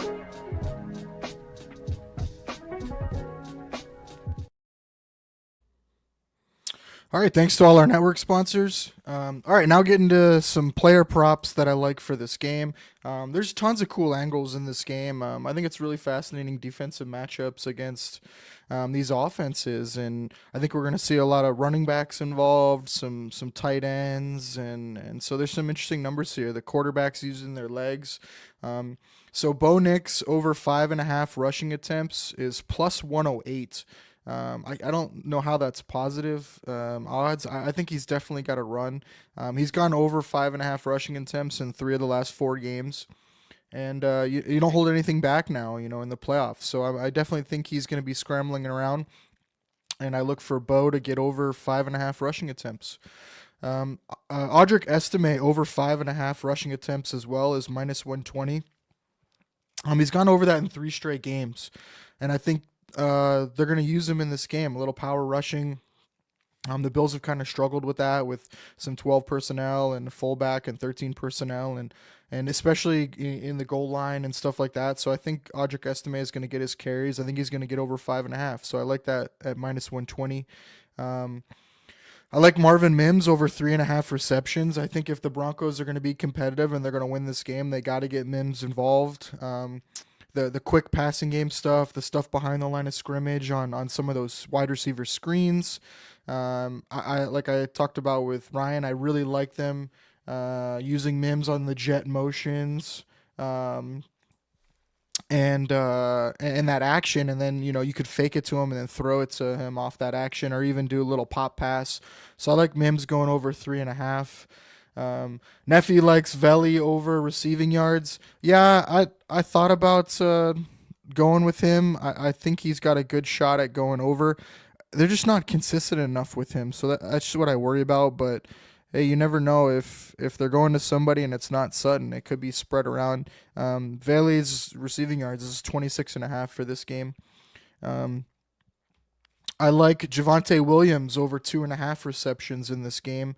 I think they're going to get him involved in the passing game.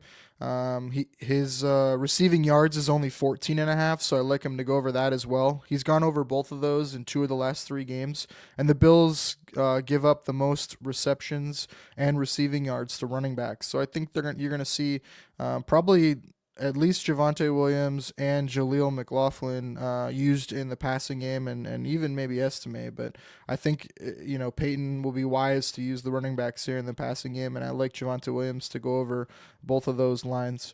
The last one for player props that I thought were interesting was James Cook over 12.5 receiving yards. That's minus 113. In the last 2 games, he's had 0. So no surprise in the New England game. They just wanted to get him over 1,000 yards. So no surprise that James didn't get any targets in the New England game, but he didn't get any in the Jets game either. But I think this game matchup-wise is much better, and you've seen against similar teams to Denver, like Detroit, Indianapolis, Jacksonville, they look to get Cook involved in the passing game, and really 12.5 receiving yards is just one catch for Cook if they get him on a wheel route or going down the field. So I really like him there. Prior to the last 2 games, he's gone over that line in 3 of the previous 4. So I like James Cook. Anytime touchdowns for this game, I like James Cook minus 130. They've really been using him in the red zone. I like Josh Allen minus 135. How could you not like Josh Allen around the goal line, especially in the playoffs? They like to use his legs, and only being minus 135 is pretty good odds for him. A sneaky one I like on the Bills side is Ty Johnson. His anytime touchdowns plus 600. Like I just said, I think the Bills are going to use running backs in the passing game. He's their third down back, and against the last team that liked to run a lot of man and match up linebackers against running backs was Detroit, and Ty Johnson went over 100 yards in that game. So I could see him getting some targets here, especially maybe around the 20, 30-yard line, and he's able to sneak one in.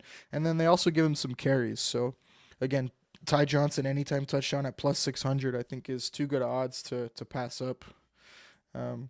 Jesse with the Javonte receiving yards ladder. Yeah, I really like that one too. I just don't know if he's going to get enough volume to get high enough on the ladder, but man, the Bills are leaky against running backs in the past game, so it's definitely possible. We'll talk about it on the show tomorrow morning. No One to Blame, 11:30 Eastern time. We'll be going over all the player props and stuff like that for all the games, and I like a Bo Nix rushing ladder. So tune in tomorrow morning for that one, and I'll go over the details. On the Denver side of anytime touchdowns, how could you not like Courtland Sutton at plus 160? I mean, that's ridiculous to me. Plus 160. He gets a 26% red zone target share.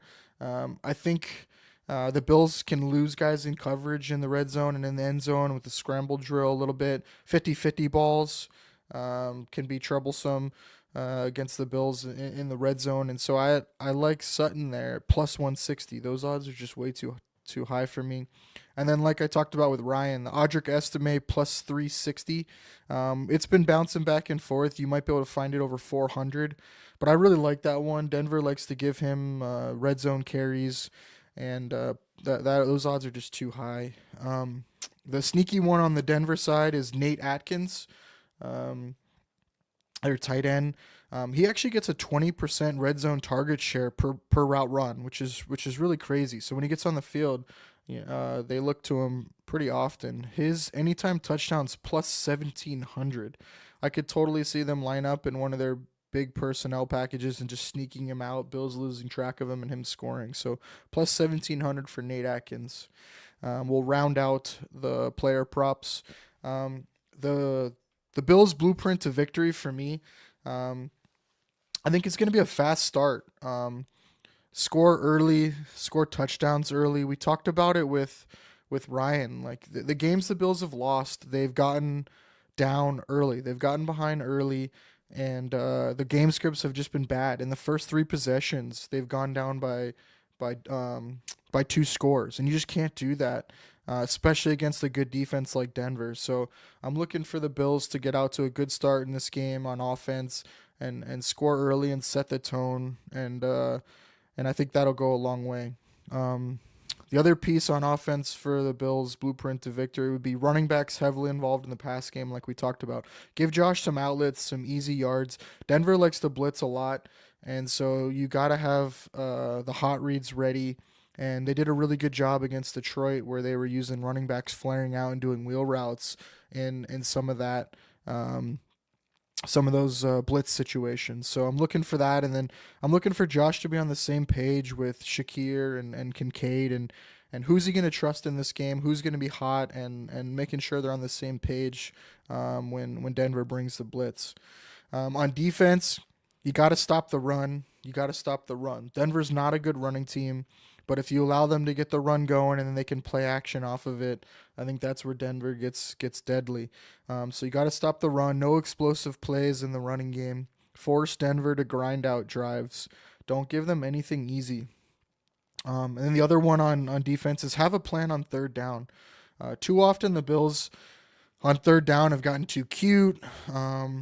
And you can't do that. You got to have a plan. Do not make the picture easy on Bo Nix, and don't let him run the ball.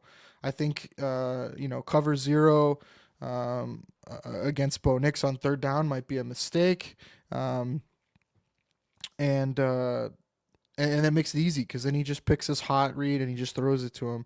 And then don't let him run on third down. I'd love to see him do what they do against Mahomes and other mobile quarterbacks, where they'll use Terrell Bernard or Matt Milano or Dorian Williams as a spy.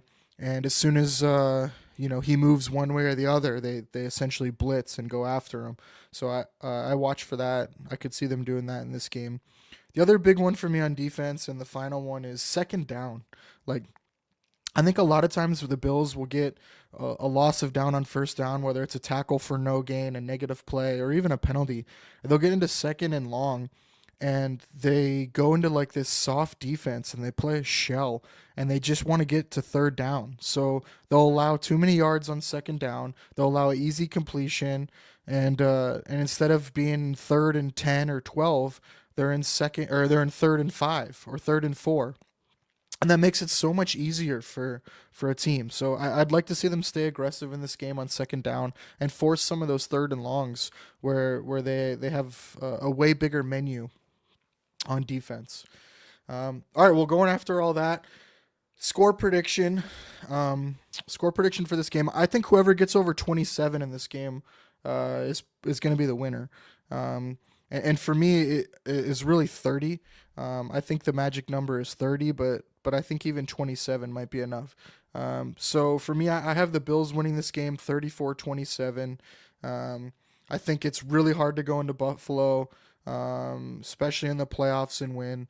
And the Bills are a really experienced team. I think they're hungry.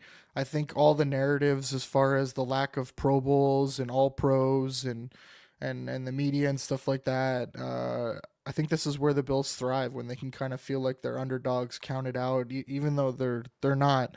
I think that only helps fuel them. So I think they're going to be ready. I think they're going to be prepared. And so I have the Bills coming out on top in this 34-27. If you're watching the college football game, Will Howard, the Ohio State quarterback, on 4th and I think it was 2, had a QB keeper right up the middle, and literally tripped over himself and tackled himself at inside the 10-yard line, I think. But Ohio State did end up scoring. They're up 21-14 with 7 minutes left. I'll have to rep the Ohio State. I did go to school there, so I do have to rep them. But we'll see if they can pull it out. I want to thank Ryan Edwards again of KOA Colorado for joining me today. Really appreciate him giving me his time. Definitely check him out for the pre and post game IO. He's on also 3 to 6 daily. But check him out pre and post game for the Denver side of things. He was a fantastic guest, and again, I really thank him for his time. Next up for Do Champions Network, join Matt Dygert and Beyond 716 for the Hockey Hotline at 10 a.m. Eastern Time tomorrow morning. They will be going over the last week of Sabres hockey as well as what's coming up next. It's continuing to be more downs than ups for the Sabres, but at least they played a little better recently. So definitely tune in tomorrow morning, 10 a.m. Eastern Time for some hockey. And then after Hockey Hotline, we have a special wild card edition of No One to Blame with Du Neffy, Kevin, and myself. It's 11:30 a.m. Eastern Time tomorrow morning. We'll be going over all our favorite player props, parlays, best bets, and daily fantasy lineups for Wildcard Weekend. Definitely come in, say hi. It's an interactive show, so comment your questions, any lines you like, any questions you have about matchups. We love to interact and go back and forth. It's a really fun show. So check us out tomorrow, 11:30 a.m. Eastern Time. And then to cap off tomorrow night, join Matt Dygert and Student Body Right for a special edition of Third and Manageable, live from Ilio DePaulo's, 9 p.m. Eastern Time. The guys will do their preview for the game. It's always a fun live show at Ilio DePaulo's. They always have surprise guests, so don't be surprised if you see some fun guests come on the show. So definitely check them out tomorrow night, 9 p.m. Eastern Time. And then after that, it'll be immediately after the Bills-Broncos game. Check out the Do Champions channel and social media for our post-game show. We'll give you instant reaction from the game, break down the key moments, and that one's interactive as well. There's usually a call-in number, so you can call in and give your live reaction from the game, and they'll answer your questions, or you can comment them, and the guys will talk about your thoughts. So definitely check us out after the game. I want to thank our show sponsor again, Happy Holiday and Mackenzie Tree Farms, for supporting this show all season long. I wouldn't be able to do it without show sponsors like Happy Holidays and Mackenzie Tree Farms, so thank you again to them. Thank you all for tuning in tonight. Please join me next week for the next episode of the Buffalo Blueprint. Hopefully, I'll be previewing our divisional opponent with a guest. If not, it'll be a season review and off-season primer. If the Bills win, though, depending on what time the game is, the show might move days again. Normally, I'm Saturday at 9 p.m. Eastern Time, but this week I went Friday at 9 p.m. Eastern Time. So check social media, check my handle, or Do Champions for the updated show for next week, what time it'll be. Please like if you're on YouTube, it really helps us. Please share it out if you're on Twitter, it really helps us.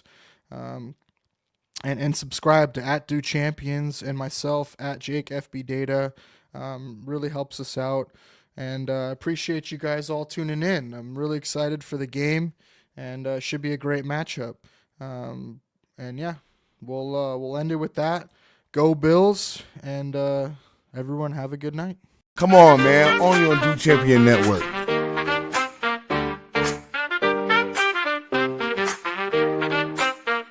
Everything you need, nothing you don't. Some may like it, few just won't. Everything you need, nothing you don't. Some may like it, few just won't. Buffalo Blueprint for analytics and new shit. Check pen in hand, mic in his hand.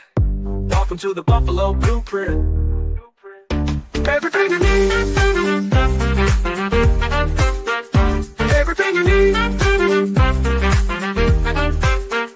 Everything you need, nothing you don't. Some may like it, few just won't. Everything you need, nothing you don't. Some may like it, few just won't. Buffalo Blueprint for analytics and new shit. Jake pen in hand, mic in his hand. Welcome to the Buffalo Blueprint.